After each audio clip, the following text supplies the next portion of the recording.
Okay. Welcome to an impromptu Sunday evening, perhaps for some of you Monday morning live stream.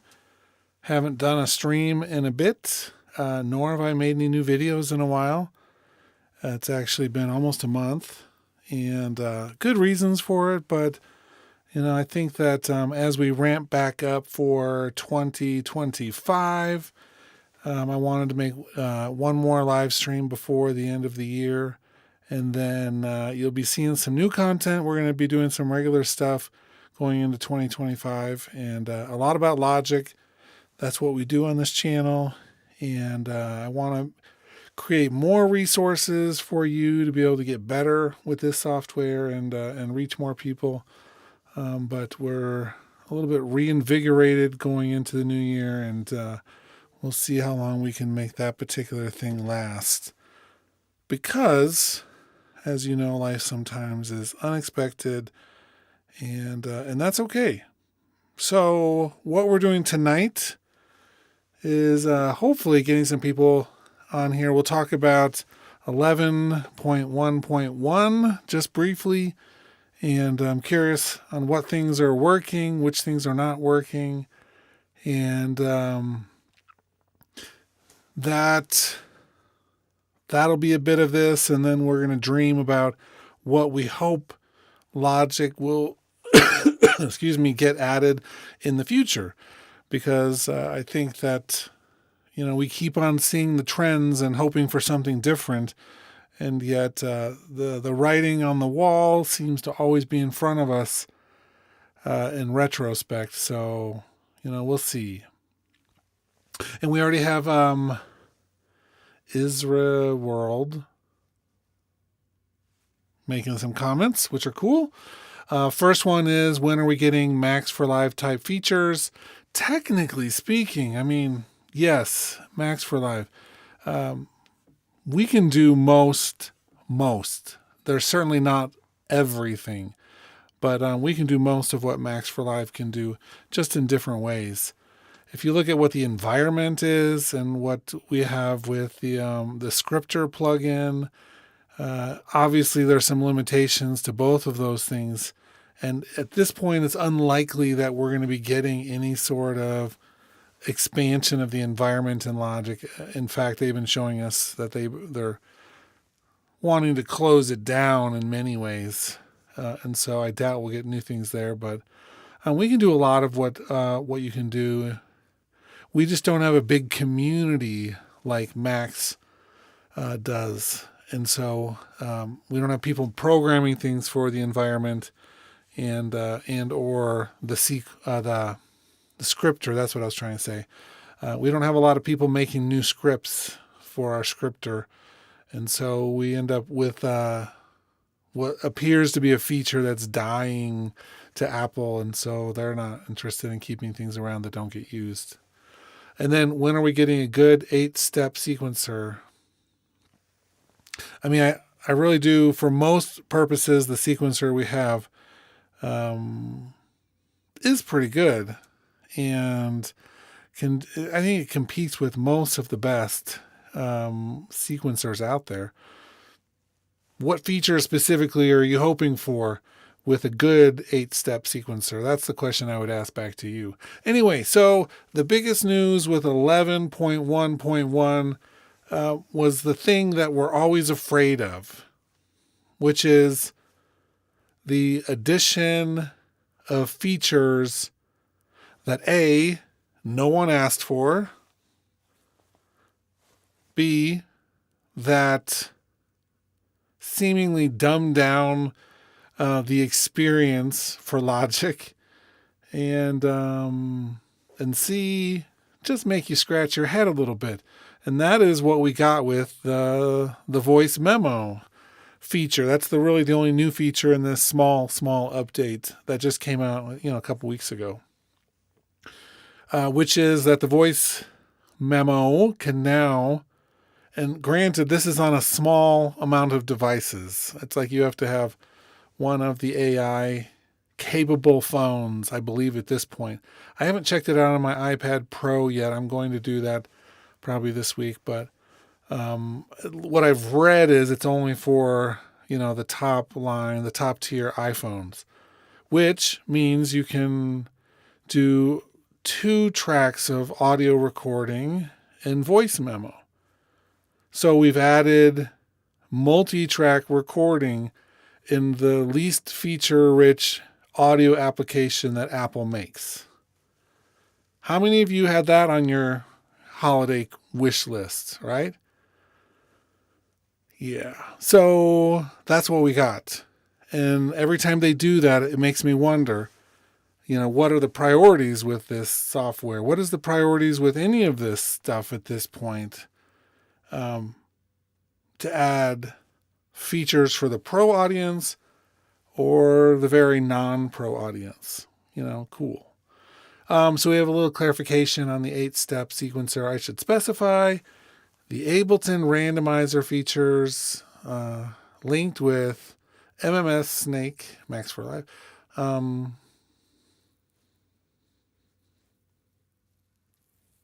randomizer features. I see what you're saying. Yeah, granted, you're comparing slight apples and oranges. Some of the generative features of Ableton products are unmatched, in my opinion. They're really good. And they've been doing stuff for a very specific audience. And if that performative nature of what you want is in your workflow, then Logic may not be in your workflow. I don't know. But we do have, we're edging on the randomization and all those other features with some of our tools.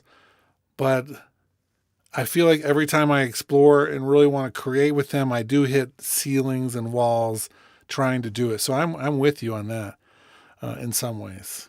RZ says redesign old plugin UIs and not just user interfaces.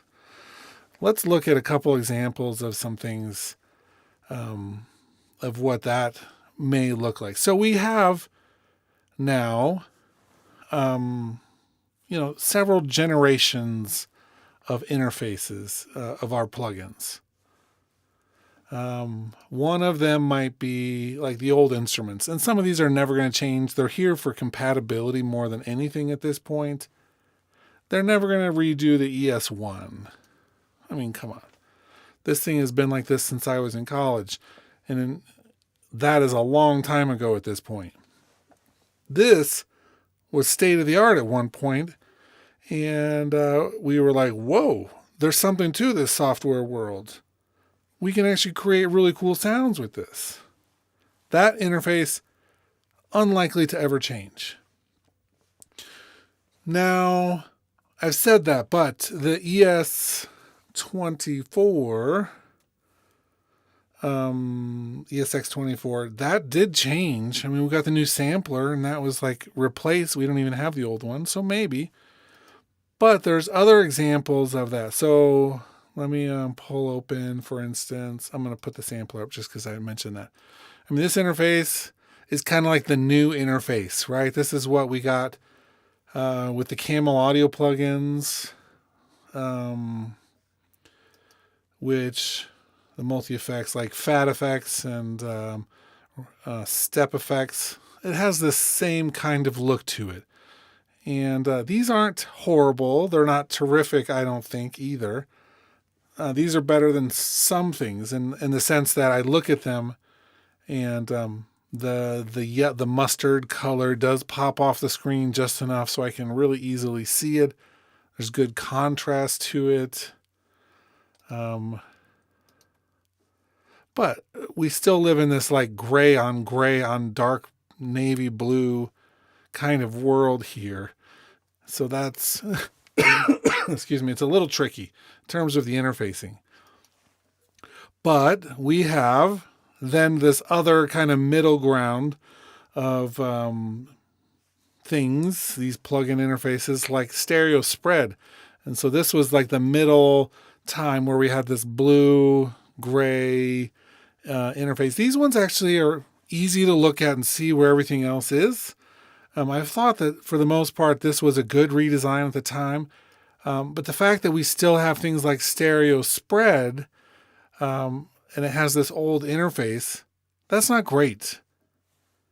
This is one of the plugins, though, that I'm hoping that they're actually not just going to give us a new user interface, because I believe that the thought process behind it, maybe at a time was great, or one of the only things that they can do. But, with the new power that we have access to, with all of the machine learning and the, Apple intelligence, there's a better way to do this. There's a better way to do stereo spread than just to put things based on frequencies in the left and right channels. Perfect example of that would be the Reason plugin. Let's hope none of I haven't. Long story short, you take a couple weeks away from your computer, you no longer know what's going to open or what's not going to open, depending on what updates have come out since I last opened it. Oof.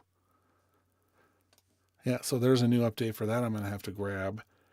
But this has become my go-to stereo spreader. This thing is amazing.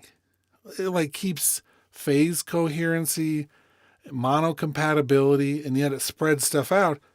That's what I'm hoping at some point Apple's going to be able to do. And instead of just doing an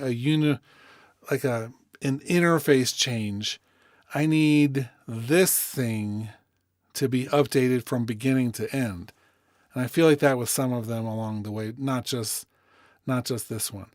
Now, we did get along the way, when they're doing the updates to some of the plugins, for instance, distortion. I'll look at one of those for a second. I think the Bit Crushers. Yeah, this is one of the new ones. So this is the other new format that came after the last blue one. This it's still blue on blue, but it has this lime green. I don't understand the aversion to making things better contrast, but you got to be aware that that's someone on the way to becoming an old person talking.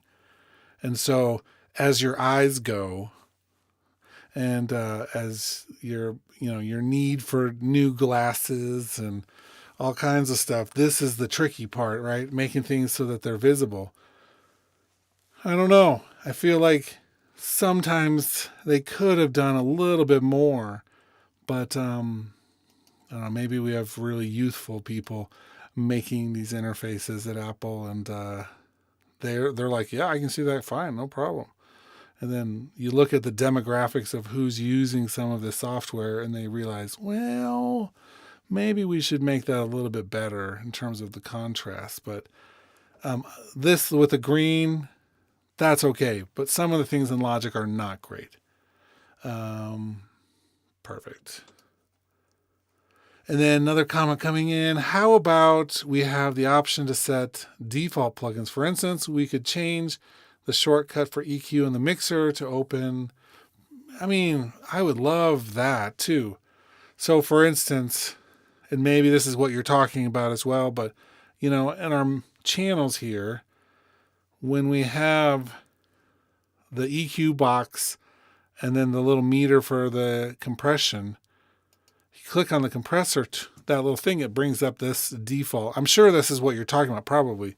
But have a checkbox somewhere in our settings that says when you click on that, you open up a different one.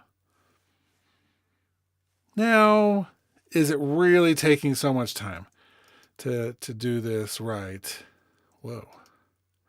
No, I don't think so, because now, it's like you can type in any plugin with the search functionality and get it up pretty fast. It's not really killing my workflow at this moment. But anytime, if I want something different than that, it would be nice to be able to set that as a thing. That would be a very Reaper function. Ultimate flexibility, ultimate customization, very low coolness. That's what, you have to give up something. You can't be, You can't have everything in one package. The universe wouldn't allow it. So Reaper users get ultimate customization and very low cool factor. And then comments above as well. Let's see. Double down on Alchemy, never fails. I mean, Alchemy is one of the best. I wouldn't mind. So over the years, so here's one of the lessons we learned from Apple's track record, right? You might think Alchemy is the same as when we first got it, and that's not true.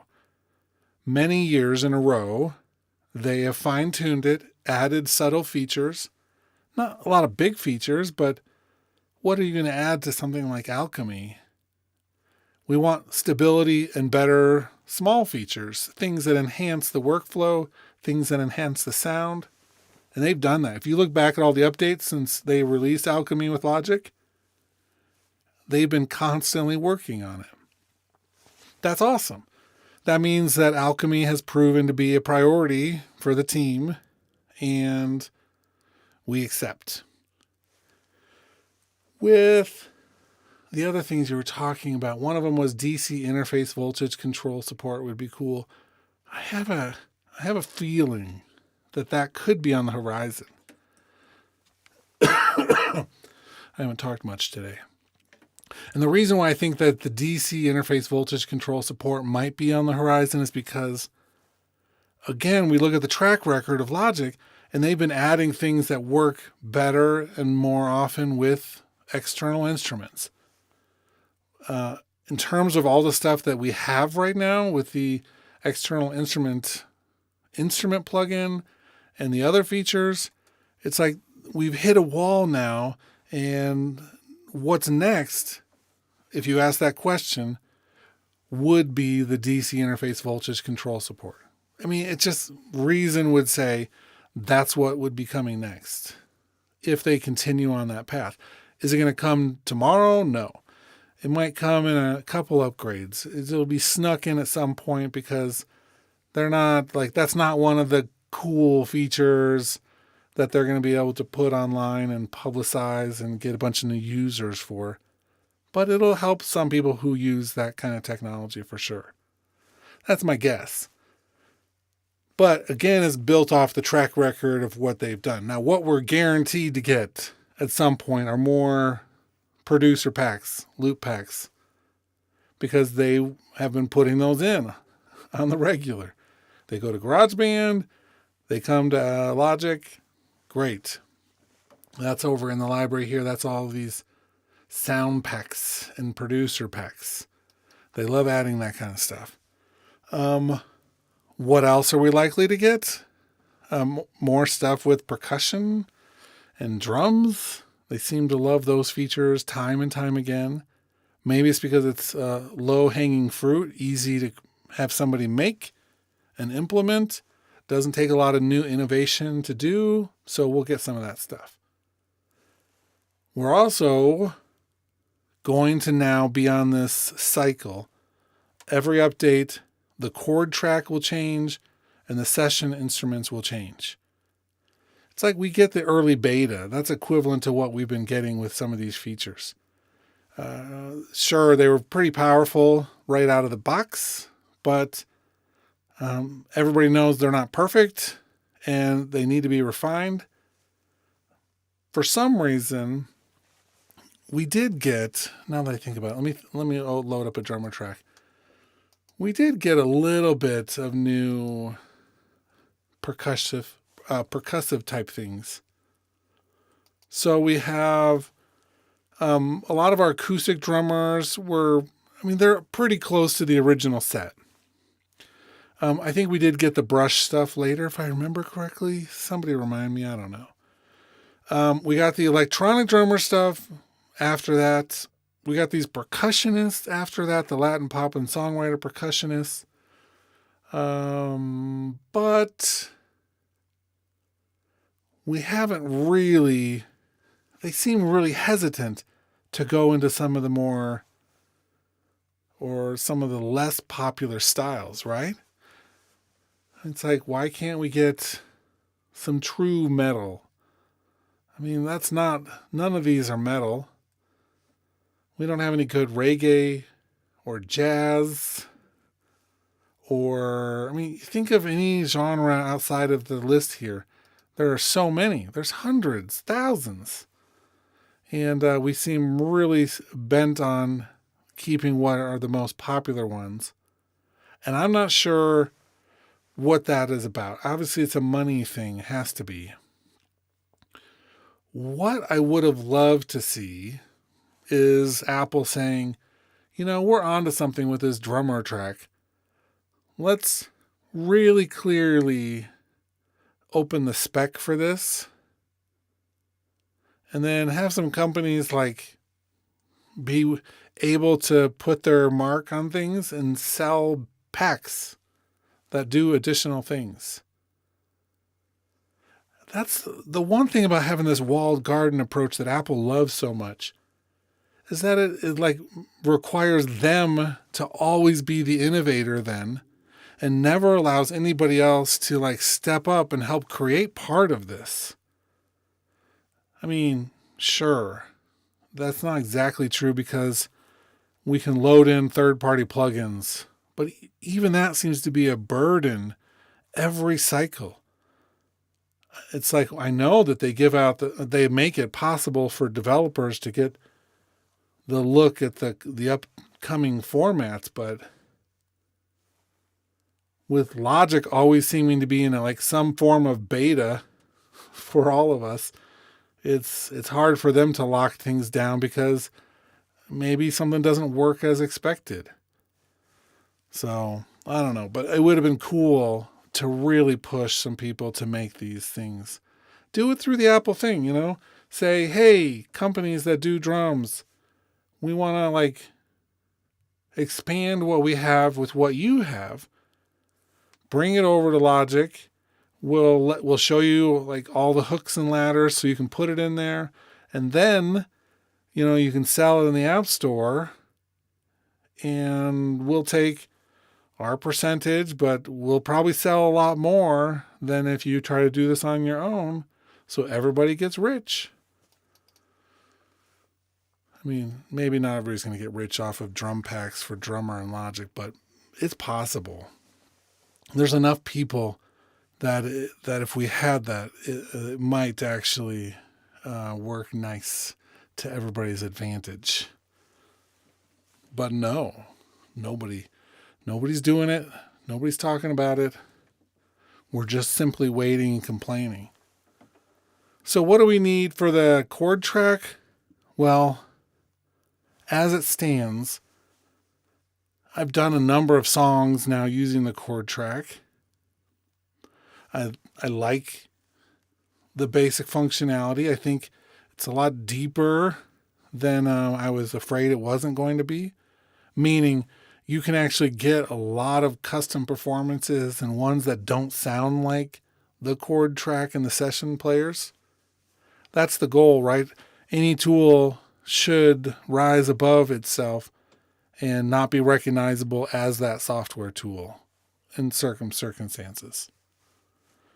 And so I feel like it does do that. You can use it and people, average person wouldn't know that it was the session player in Logic. That's a huge step up from Apple Loops, which I still hear in various places, people using Apple Loops. Mostly not the top market, advertising, not the top advertising markets where everything's customized and, they pay top dollar to get things so they don't sound like anybody else. Not that, but local stuff. You'll hear Apple Loops still. And great. Sounds like everybody else who used that same loop. And I think the session players remove some of that. And you can come up with things that sound like humans doing it. It's possible. But we need more. We need more features to really make it great. I need to be able to play the piano. And, these computers are fast enough and powerful enough. Right now, I'd be okay with me being able to play something drag what I played up to the chord track, have it analyze and put all the parts in place, right? That's already doable. There's only putting it in place that is the next step, because all the pieces are already in place in Logic. Maybe what's not in place yet, but would be coming, is me playing live.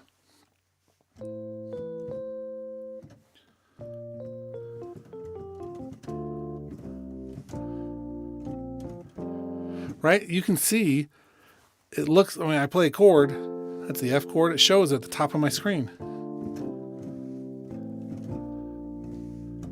Right? So in that fraction of a second after I play it, there's got to be a time when we're going to be able to play it live and have the band follow what we're doing. I mean, it just has to be possible. It's not quite there yet. I think there's still going to be enough latency that maybe what'll happen is the first playthrough, it'll chase it. Right? You play it, it'll chase it, it'll be a little bit delayed, and then you hit stop and you play it back, and all of those parts will have been fixed. That's possible. It's just, are they doing it or not? Who knows? But think of implications of being able to do that in real time. That's like the holy grail of any of this stuff. Having things react to you in real time. That's when I think that we'll actually have a different music industry at that point. Right now, all the stuff we hear about AI, all the shine has worn off. AI music doesn't sound the same as non-AI music, although it's really good and it's really interesting, but there's a certain sterility to it in many cases. But all that stuff is processed and takes time and has to push it out. You can't go to a band or a live concert and see that stuff performed. Not without a lot of actually rewriting and reproducing. But to get that real-time stuff. So that's like the end, maybe one of the end goals for the whole session instruments. What else would be there? Adding guitars. That would be cool. The brass sections, right? Adding a good synth player. What other instruments might actually be useful? So I'm thinking of things like, when I think of brass, horns, saxes, all of that are things that I can't personally play, but I could hire somebody to play. But if I'm just songwriting, I can't hire people to play for like a songwriting session in my own budget. Maybe there's people who can, but in my own personal budget, and most people using Logic are not like going to just drop all the money to bring in a section just to play something that they're kind of goofing around with. So having those instruments at our disposal are going to be really useful. So that's part of this is the session players. Now, how many of you, there's a few of you watching right now. How many of you are like, I'm not interested in the session players. I'm not using them, nor do I plan on using them. Right? I mean, that's a question that I've heard a lot of people talk about is, this was one of those features that Apple added that we didn't ask for.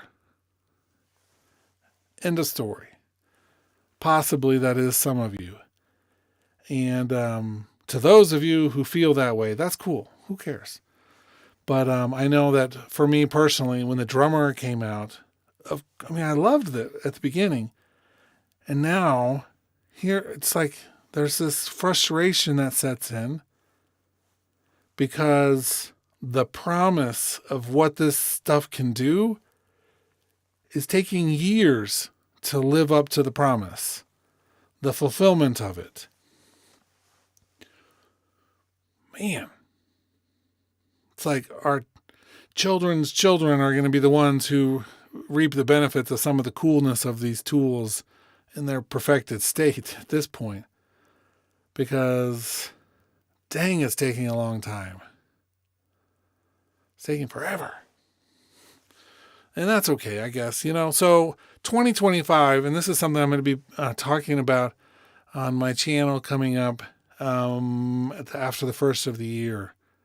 But 2025 for me is all about finding what I need from these tools in their current state and maximizing my own musical creation process instead of, we're thinking that the next big thing is going to be the thing that changes my life.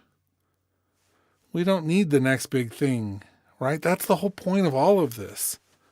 It's like, let's master the tools we currently have, or even leave some of the tools we have behind.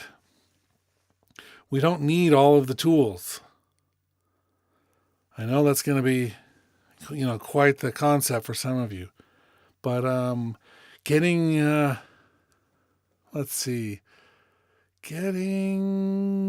Pro Q or Melodyne not going to be what makes your song great.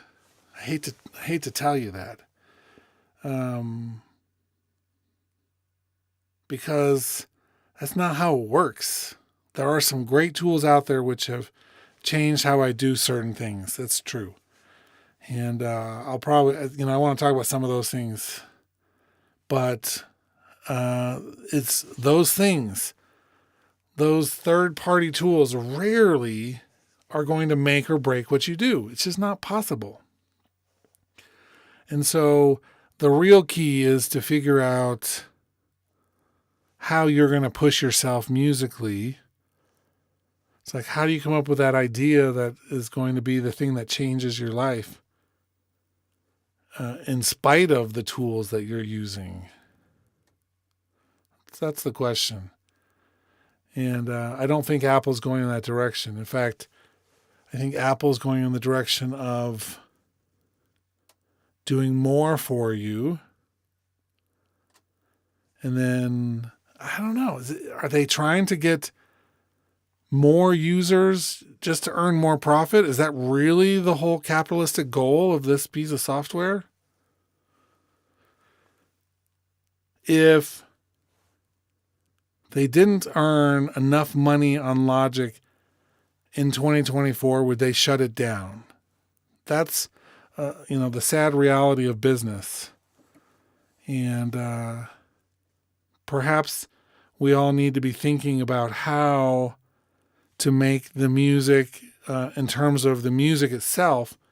And then if something happens, you could use any workstation and figure out a way to make those goals.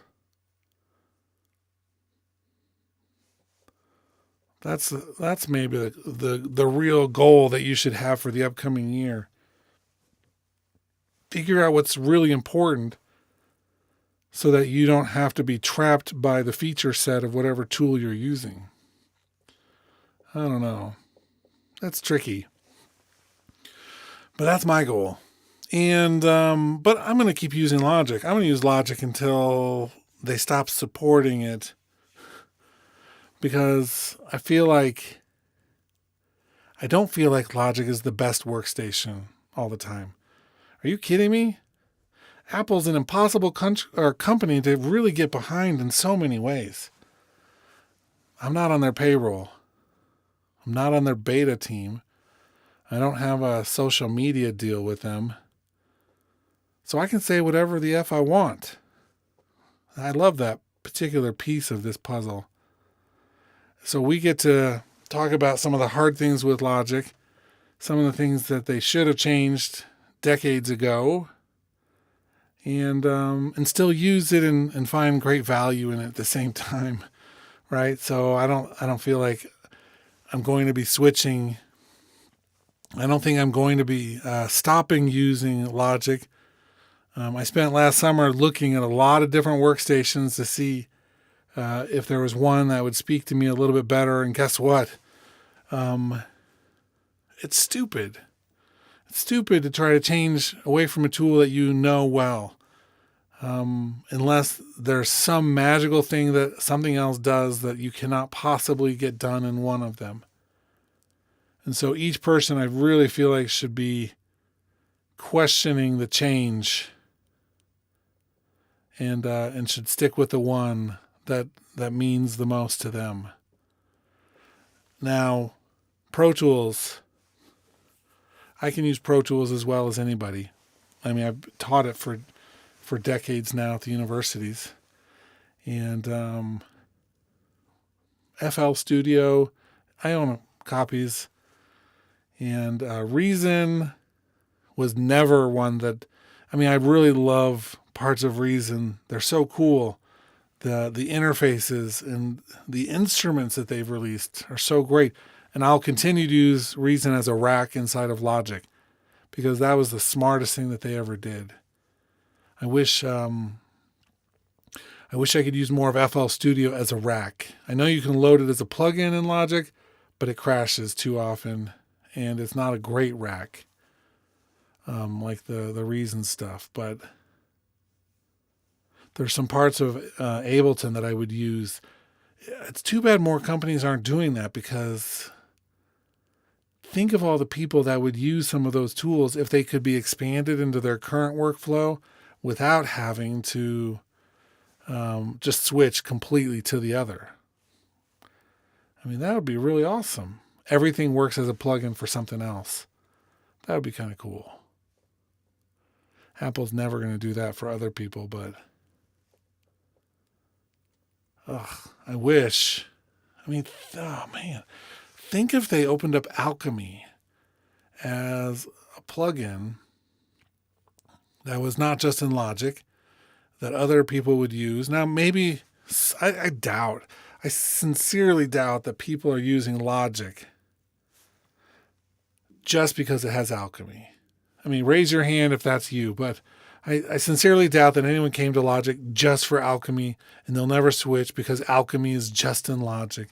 And if Alchemy was open to third parties, that they would be like, oh, well, now I can go to a different workstation because Alchemy is available. There may be like 5 people on the planet that feel that way. And so if this is all about money,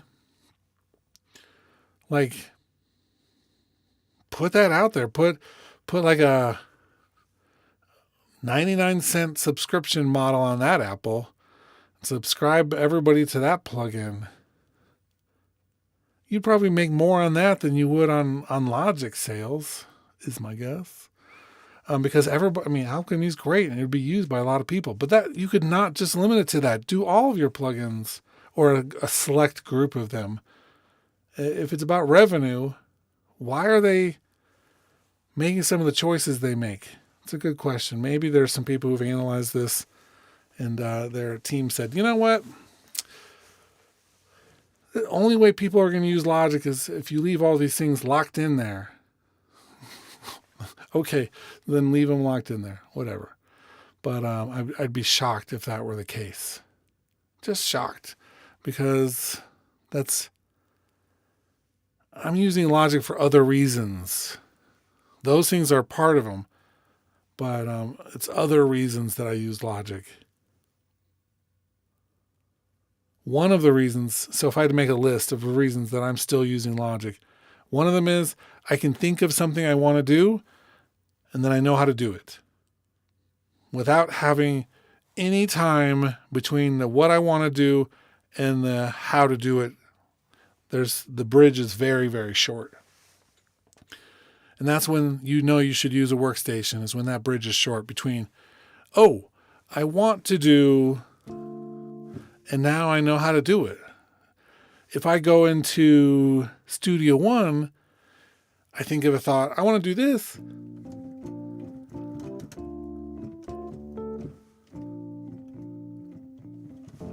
Right, not that chord progression, but if I wanted to play keys with that reverb sound and that EQ and then start recording MIDI, it would be like this. Okay, let me drag it over. Let me think.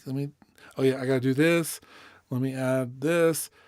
After a period of time, it would get better and better and better and faster and faster and faster. But the first time, because I don't use it every day, it would be a process.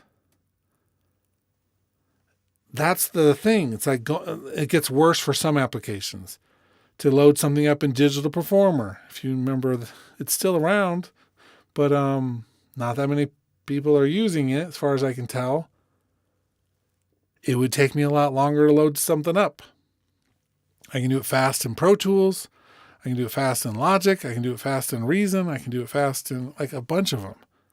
So then I get to more and more specific tasks that I want to do, and the more detailed. So for instance, there's a few things. One of them is creating a drum track for a whole song, all the different parts of the song.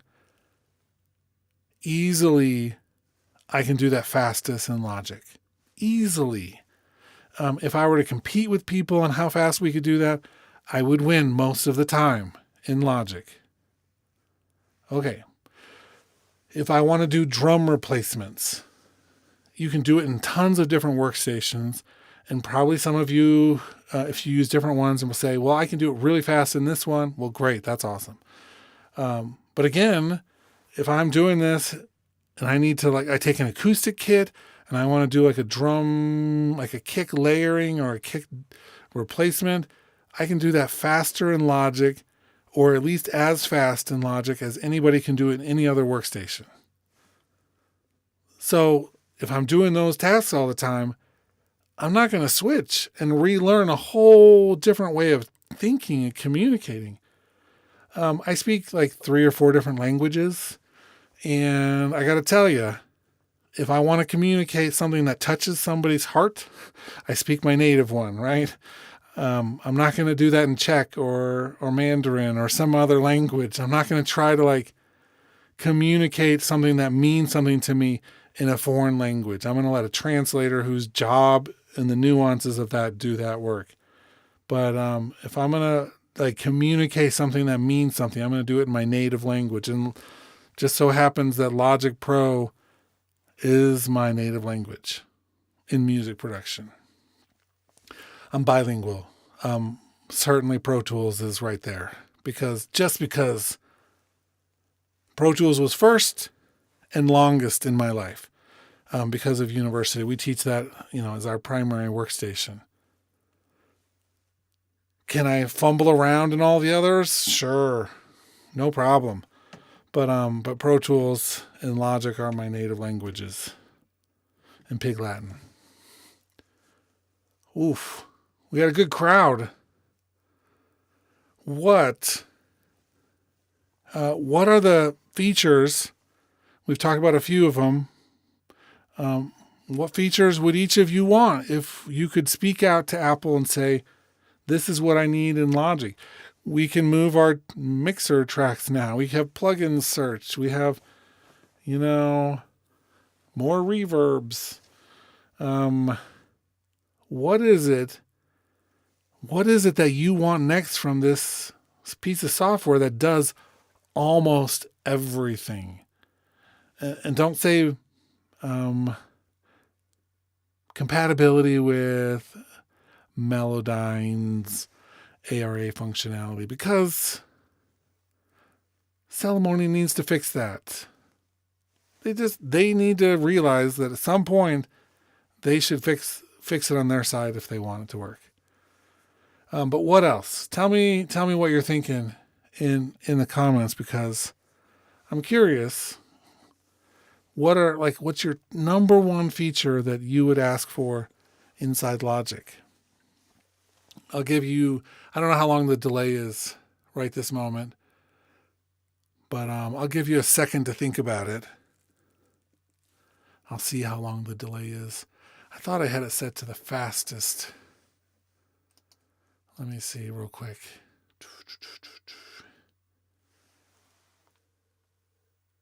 Ultra low latency. So whatever that means, it means you should be able to hear stuff.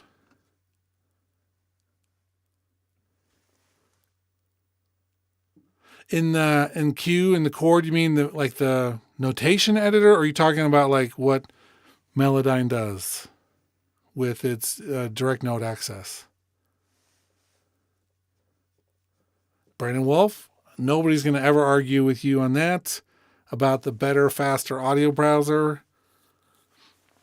Man, if they built that like a database but kept it simple like Apple does, then that would be beautiful. Okay, cool. In the piano roll. Okay. I'm not sure that particular feature Q is on everybody's list, but I know that there's room to grow. Isn't that the truth, right? There are ways. And I think it would, if you had it for MIDI in the piano roll where you can do it, and Cubase has always been more advanced in some of those areas than everybody else, I think. And the chord functionality in Studio One easily surpasses Logic's. But once it is implemented in the MIDI, then it should be able to be also implemented in the audio. We found that Logic does both of those. Ooh, Brennan says, get rid of the annoying user interface surrounding the plugins like in Ableton. So Ableton has this style, simplistic style, but effective style. And I'm assuming what you're talking about would be something along the lines of like the pedals, right? Stomp boxes. Let's do a classic, the auto funk, right? I'm assuming that that's what you're talking about, where it's like, now it looks like a pedal, and is this really necessary? Is it necessary to have that look like that? No. It's like they're not trusting people to use their ears and hear. They want people to mix with their eyes. And then it causes other problems. So if you have a bunch of those on the screen at one time, it really does waste a lot of real estate. And instead, we put it into a little rack part of our, screen, and you can have a bunch of things. And that aesthetic, someone at some point in the Apple team was like, you know what? One of our things about Logic is having it look cool. And someone should have said, do you think it'd be better if we made it sound cool and people would understand that the tools are doing a great job? They're like, well, they don't sound great yet. Let's make them look great until they can sound great. Okay, great. Thanks. We'll make them look cool. That's what they took away from it. Or the team somewhere along the line figured out how they could make things look cooler. And so they implemented it because they figured out some basic graphic design. And awesome. Oof. So many better ways to do it than to make it visually look like that. Now, I wouldn't mind having the button. And by the button, I mean the button that says, we can make things look pretty, which we do have this button, but it doesn't work all that great. So for instance, I love Chroma Verb with its like graphical stuff. Like that. That's cool that it has the rainbow stuff there. And I think there's a time and a place for it. It's like using the big speakers in a control room are for client work,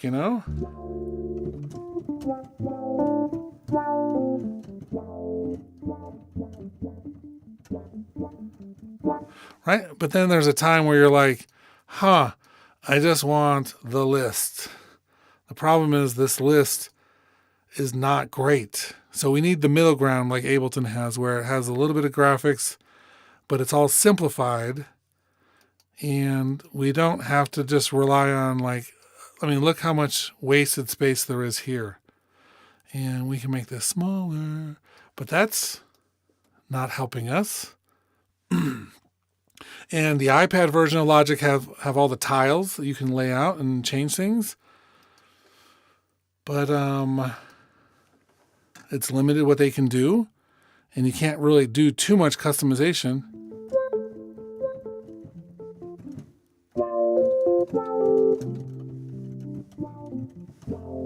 So, you get what you're stuck with. Oof, this is a little bit longer than I was thinking I was going to go tonight. I think we're going to pull the plug on this. Just be aware that we're going to be back doing more videos and some live streams. We're going to try to, in 2025, we're going to schedule the live streams so everybody knows when they are. And they don't just have to let it pop up on their feed accidentally Sunday nights. But sometimes we stream when we feel like streaming. And I really appreciate those of you who are talking. Good conversation in the chat, and I know some of you are just listening, stalking, and that's perfect too. So, holla for y'all being here, and yeah, come back more often. That's what we're planning on doing. I'll see you all. Have a good night or day or wherever you are.